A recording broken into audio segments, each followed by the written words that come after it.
मी guest असलो होतो ना हां राहायला. हां 2-3 महिने होतो गेस्ट हाऊसला. कोणत्या गेस्ट हाऊसला? गोडबंदर. गोडबंदर आहे ना ठाण्याच्या तिथं. ठाणे बांधेर आहे ना दरवाजा, टेकडीवरती.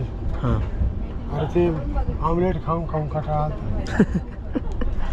कधी उपमा कधी आमलेट, उपमा पोहे. जेवण लय भारी. ते माशाचं कारण गणेश नाही का घरी. हां का? कशाला गेलते त्या गेस्ट हाऊसला? तुझ्या मुंबई अहमदाबाद रोड आहे ना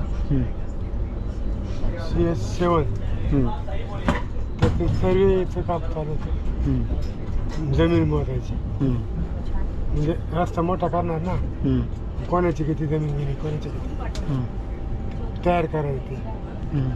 त्याची ज्याची जेवढी गेली ना तेवढं सरकार काय करणार, पैसे देणार त्यांना. मग ते काम तुम्हाला होतं का शिक्षकांना? शिक्षक नव्हतं आम्ही मग सर्वे जमीन मोजणी. किती साली? 98 आयला मुले तरुण असाल तुम्ही. हां 26 वर्षाचे असाल तुम्ही. गणेश नाईक पण तेव्हा तरुण असाल. तेव्हा शिवसेनेचा राजा होता ना, हां वनमंत्री होता. आणि माशाचं कालवण करतो त्याला केलं म्हणलं तेच आम्हाला पण हां. लय भारी कालवण. तुम्हाला काय आवडतं सगळ्यात जास्त, मासे का मटण? बोंबील जास्त आवडतात ना? हां बोंबील. बोंबिलाचं ते इलाज नाही ना त्याला. माशामध्ये प्रोटीन असतं.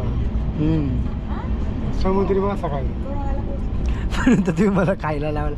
आधी मी खात होतो का मासे? खायचं वेगळी. आता इथून पुढे बांगडा आणणार. माशामध्ये प्रोटीन असतं, ॲमिनो ॲसिड माहिती का, ते पण असतं. ओमेगा 3 मुगात पण प्रोटीन आहे.